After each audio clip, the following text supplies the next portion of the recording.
When obedience is hard or not, it takes sacrifice. Ikaduha, we have our excuses. Number 3, isa. Okay.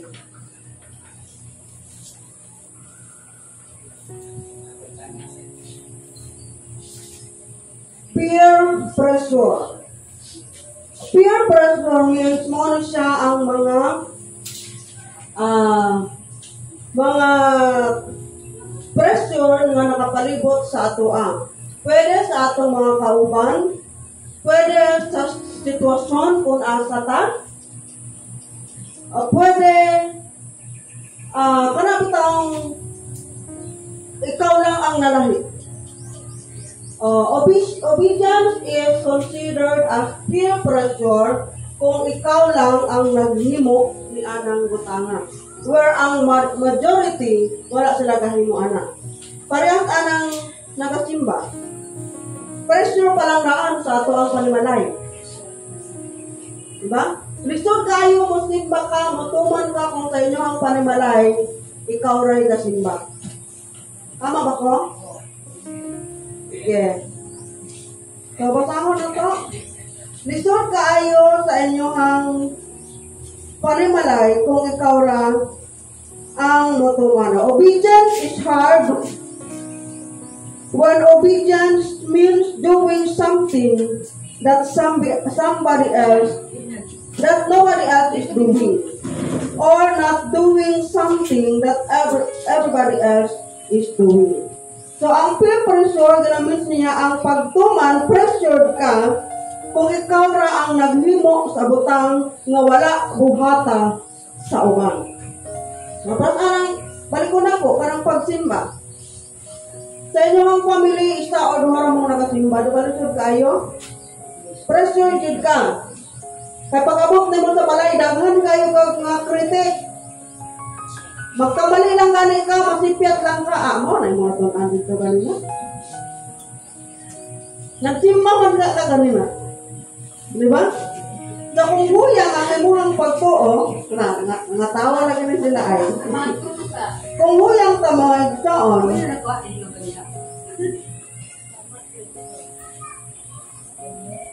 kung huyang ta sa ato ang gibarugan, na ay posibilidad nga muuyon na lang ta sa ilang. Musabay na lang po ta kung unsa ang ilangang binuhatan. Sige? Then, we all like to be liked. So, kitang tanan, gusto na to, magustuhan ta, maganahan ta.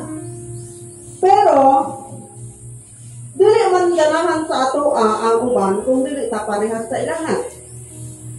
Kung dili ta parehas o kinaiya, binuhatan, kanang mga hobby. Sige daw, kung sa may ganahan, siguro, magpaupan mo, pero dili good mo ingon nga close door.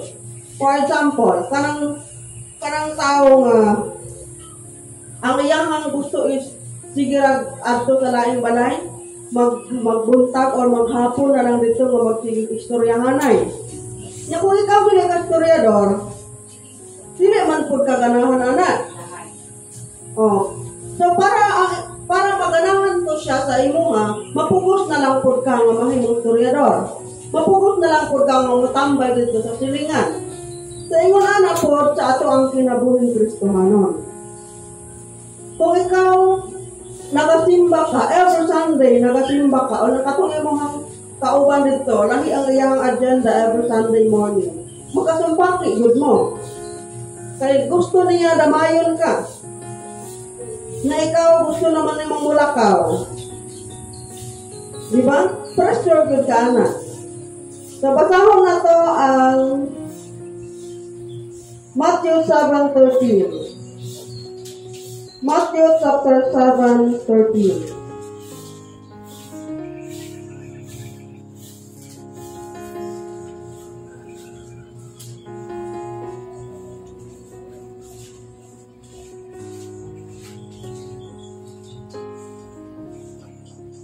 Pangayo ug kamo matagas, pangita ug kamo makakaplas, panuktok ug ako usahan ang iyang nalanggan.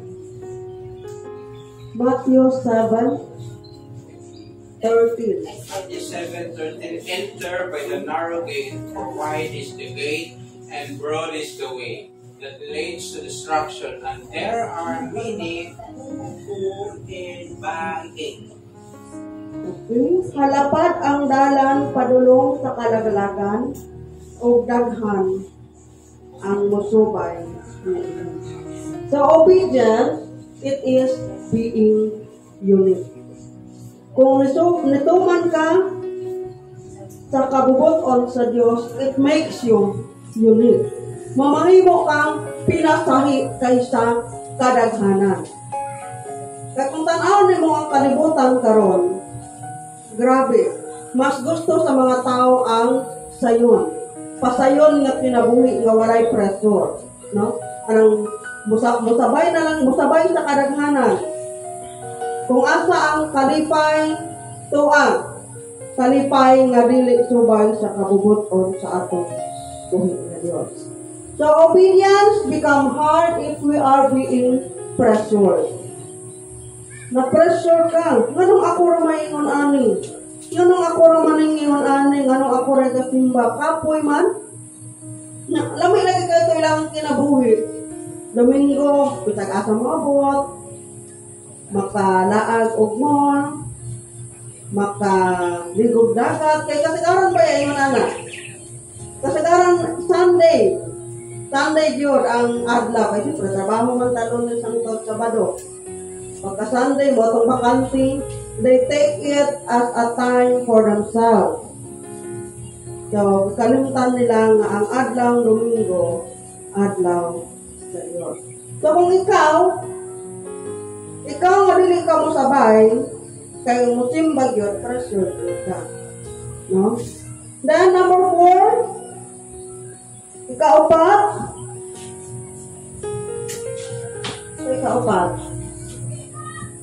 Obedience is hard because it takes what? Suffering. Lisod ang pagtuman, kaya diha sa imong pagtuman, sunod yung mga pag-antos. Okay. Kung atong studyuhan ang kinabuhi ni Esteban or ni Stephen, sinsay pamilyar ani. Paano namatay si Stephen? Okay, labay-labayan siya o bato. Unsa man iyang sala?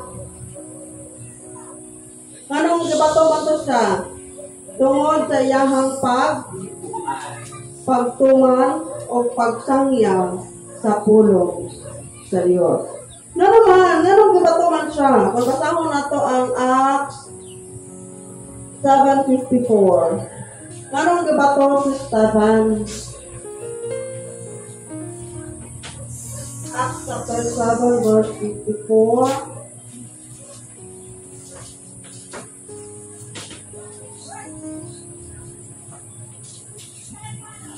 Sa dihang nagawali siya, nagasangyaw siya sa pulong sa Diyos, unsay gibati sa mga nakadungog. Kunya sa ilang pagkadungog niining mga butang, sila nangasuko o nagpangkagot sa ilang mga ngipon batok ang iskipan. Okay, tungod kay nagsangyaw si Esteban sa mga angay buhaton, tungod ang mga pagpanudlo nga dili uyon sa mga tao nga kalibutanon o na mga makasasala. Nasakitan sila, natuko sila, kay lisod para sa ilanga nga mutuman. So, I personally na-experience yun ako ni kanang mo-share sa gospel. Para bitaw i-question man tinoon ka, no? So, ayun sa din God wanted Stephen to preach the gospel to the Jewish leaders. Stephen had to preach conviction of sin while he had the opportunity. The message made them angry. So sa pagtuman ni Stephen, Gituman niya ang tugo sa Ginoo sa iyanga, nangasuko ang mga tawo sa iyanga. Now, someone may have advised Stephen to cut his message so that he did not offend anyone. No? Pwede na yuman nga, muingon nga, ayaw na i-appeal, B? No? Dili ka na iwali na ito, B? Sa ako ang experience, naon sa man na si Mamo, mura man o wala man itanaw, ginsay naglingkod. Mura man og bitanta og sudan. Because it is not the message from us, no? Sa atong pagtuman, daghan na sakitan, daghan na offend. Because you are not doing the works that pleases people. Diha sa ang ato ang gituman dili sugo, dili mando sa tawo, dili mando sa kalibutan, kundi mando gikan sa atong amahan nga langit nun. Kung asa makaspread ta og good news, daghang tao ang ato ang matabangan pinaagi sa pagdungog nila sa pulong sa Diyos. Kung sa dihang bato-bato na si Stephen, ibatohan siya, pwede naman niya bawiyon, no? Pwede naman, tama na, joke na ako to. Pwede rin. Pero Stephen, wala agad siya nagpadala ni anak. Because, nagtuo siya, na naghimo siya sa kahimayaan sa ato ang buhi nga Dios. O doon siya dakong pagtuo. So, obedience is hard because it takes sacrifice and people have their reasons and peer pressure and also diha sa ato ang pagtuman na agad tayo mga alantoson. So, kung dili ta ganahan mo sakripisyo, before tang proceed sa pinakaugat, kung dili ta ganahan mo sakripisyo, parang ko na to ba easy lang ang life. Makatuman kaya ta? Ha? Example. Pinaka-common nga example, every Sunday. Siyempre, kapon kaayo tayo. Gikan sa Lunes hangtod Sabado. Pagka-Domingo. Pag mo lang tayo nga pwede sa mudugay o mata. Ang pagmataog sa iyo palandaan, sacrifice. Kung nila kaganahan mo sacrifice, kung nila kaganahan mo sacrifice nga, bahala na ay matulog sa ilog ko. Masunod ba nato ang obedience? Kung puro na lang sa rason, puro na lang sa rason, ha? Dili siya ko kasimba pastor kay naamang sakit magod ang unsa diha. Dili siya ko kasimba pastor kay naamang lakaw. So dili ka kasimba kay nakay sakit. Pero wa ko kay sakit. Sa rason lang ba? Rason. Hindi ko kasimba pastor kay ulang, kaligtik na dito. Padarag payong. Ikaw kasi ba, pastor, kay giubong ko? Kadihan, ang Ginoo ang mulihok, itagaan gud kanya ang ubog gud sa Ginoo. Ingon ka nga lain ni mong pamilya, itagaan mo sa Ginoo takir. Para masinati gid mo, puro nga tarison. So peer pressure, kung magpadala ta sa pressure sa ato ang palibot.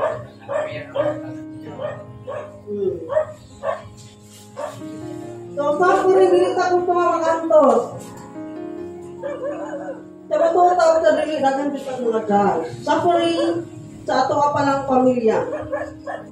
Gawas kung diha sa inyong pamilya parehas mo nga magtutuog tanan. Pero kung sa family divided mo na ay believers, na may believers pero dili faithful. Bisod siya, no? Kaya kung mag-away ganit mo, maka-istorya kag dili mao. I-judge dahil ka, simpa-simpa ka lang baba niyo. Diba? Natay mga kritik. Kailangan ang sa pananaw mo sa kadaghanan. Kuwan Kristohanon. Kuwan gud ka na. Kung pwede, Maria Clara gud ka mo dito. sa imong pag-istorya. Pero tao ba yatang tanan? No? Tao ba yatang tanan? So, karon naman nato ni mahimo. Kailangan pa natin ma-overcome ang lahat. Diha sa ato ang pagtuman, kailangan natin ma-overcome. Parang okay, willing kong sacrifice. I-set aside ang mga reasons. Dili ta magpadala sa pressure. Okay lang, makanto. Kanong ka man nato nang sa kaya himuon. Sige daw. Kaya ni idea. Kaya mo siya ang mga obstacles para sa obedience or barriers. Mo sa mga hadlang.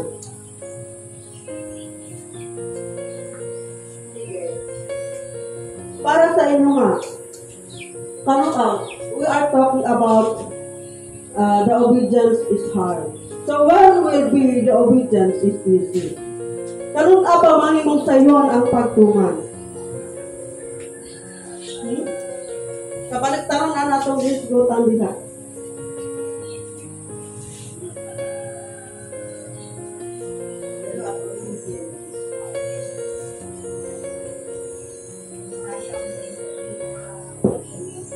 Kanong mahimong sayon ang pagtuman?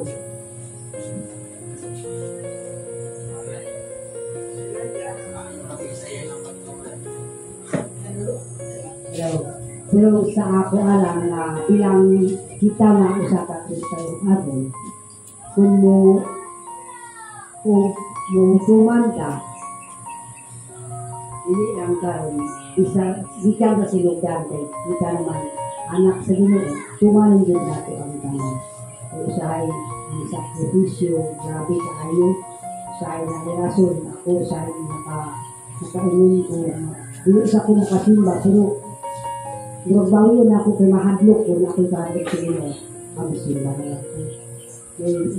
Usahay video na ako sa pastor, wala ko, pero naabot ko, pero kung itong video ko sa pastor na wala ko, pero kung nakatay kahadlok sa Ginoo, tumanin ko ako na ang kami pressure. Grabe po ang mga pressure sa ako. Tinaboy ko ng mga ganyan na. Kung kita lang sa atong panimalay, kita lang yung mga kasimbahan. Pressure ko sa akin. Samukan ko kay mga kadko. Sa akong mga anak, mga simbata, mga apo, ganyan, mga apo. Bangon na mo kay Domingo ba yan? Usahay na pressure wala. Kaya ako, once na Domingo sa iyo ko na magmata, pukawon na ako sila nito. Domingo ba yan? Wala ko kasi. Salamat. Ito pa.